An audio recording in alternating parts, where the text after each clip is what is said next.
नमस्कार दोस्तों। साल 1992 में भारत का सबसे बड़ा शेयर बाजार घोटाला सामने आया। इस घोटाले ने पूरे देश को हिला कर रख दिया। दोस्तों, शेयर बाजार के इस घोटाले के जिम्मेदार स्टॉक ब्रोकर हर्षद शांतिलाल मेहता और इसके भाई आश्विन मेहता थे। उस समय देश के prime minister PV Narasimhan Rao की गवर्नमेंट में देश के फाइनेंस मिनिस्टर मनमोहन सिंह थे। उस समय शेयर बाजार में 5,000 करोड़ का घोटाला हुआ था। दोस्तों, हर्षद शांतिलाल मेहता के प्रारंभिक जीवन पर थोड़ा प्रकाश डालते हैं। 29 जुलाई 1954 को पनेल मोटी राजकोट गुजरात में हर्षद शांतिलाल मेहता का जन्म एक छोटे से बिजनेसमैन परिवार में हुआ। हर्षद मेहता का बचपन मुंबई के कांदीवली में गुजरा। उसके बाद उसका परिवार रायपुर के मौदहापारा गुरु नानक चौक में आके बस गया। रायपुर के होली क्रॉस बेरोन बाजार सेकेंडरी स्कूल से उन्होंने स्कूली पढ़ाई की। 12वीं पास करने के बाद हर्षद मेहता ने मुंबई के लाजपत रॉय कॉलेज से बीकॉम की पढ़ाई की। फिर आगे 8 साल तक छोटी छोटी नौकरियां की। बीकॉम पास करने के बाद हर्षद ने पहली नौकरी new India insurance company limited में बतौर सेल्स पर्सन की और उसका इंटरेस्ट शेयर मार्केट की तरफ जगा और उसने नौकरी छोड़ हरजीवन दास नेमी दास सिक्योरिटीज नाम की ब्रोकरेज फर्म में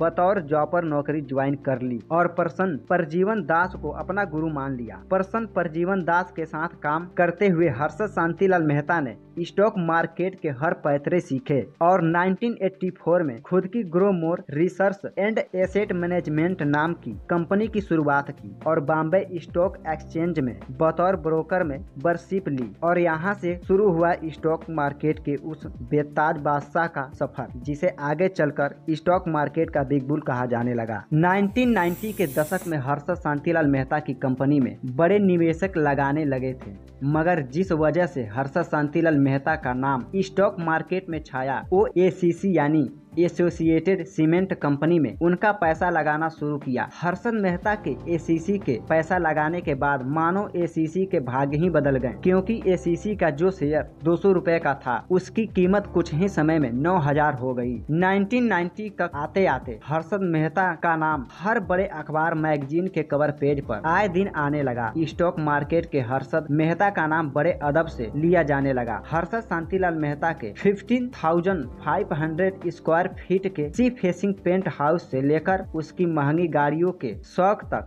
सबने उसे एक सेलिब्रिटी बना दिया था। ऐसा पहली बार हो रहा था कि कोई छोटा सा ब्रोकर लगातार इतना इन्वेस्ट कर रहा है और हर इन्वेस्टमेंट के साथ करोड़ों कमा रहा है। बस इसी सवाल ने हर्षद शांतिलाल मेहता के अच्छे दिनों को बुरे दिनों में तब्दील कर दिया। सवाल ये था कि आखिर हर्षद शांतिलाल मेहता इतना पैसा कहां से ला रहा है। दोस्तों, 1992 में हर्षद शांतिलाल मेहता के इस राज से टाइम्स ऑफ इंडिया की पत्रकार सुचेता दलाल ने इस राज का पर्दाफाश किया। सुचेता दलाल ने बताया कि हर्षद मेहता बैंक से 15 दिन का लोन लेता था और उसे स्टॉक मार्केट में लगा देता था। साथ ही 15 दिन के भीतर वो बैंक को मुनाफे के साथ पैसा लौटा देता था, मगर कोई भी 15 दिन के लिए लोन नहीं देता। मगर हर्षद मेहता बैंक से 15 दिन का लोन लेता था। हर्षद मेहता एक बैंक से फेक बीआर बनवाता था, जिसके बाद उसे दूसरे बैंक से भी आराम से पैसा मिल जाता था। इसमें बैंक वालों का भी मिली भगत रहती थी। हालांकि इस खुलासा होने के बाद सभी बैंक ने उससे अपने पैसे वापस मांगना शुरू कर दिया। खुलासा होने के बाद मेहता के ऊपर 72 क्रिमिनल चार्ज लगाया गया और लगभग 600 सिविल केस फाइल हुए। इसके अलावा हर्षद मेहता इनसाइडर ट्रेडिंग भी करता था, जैसे किसी कंपनी के छोटे एम्प्लॉय से कंपनी की सीक्रेट जानकारी हासिल कर कंपनी के शेयर को ऊपर नीचे करता था। आपको बता दें कि इनसाइड ट्रेडिंग एक अपराध है, फिर भी हर्षद शांतिलाल मेहता बड़ी चालाकी से करता था। हालांकि इन सब के बावजूद हर्षद मेहता का मन नहीं माना। वो अखबारों में एडवाइजरी कॉलम लिखने लगा कि आप इस कंपनी में इन्वेस्ट करें,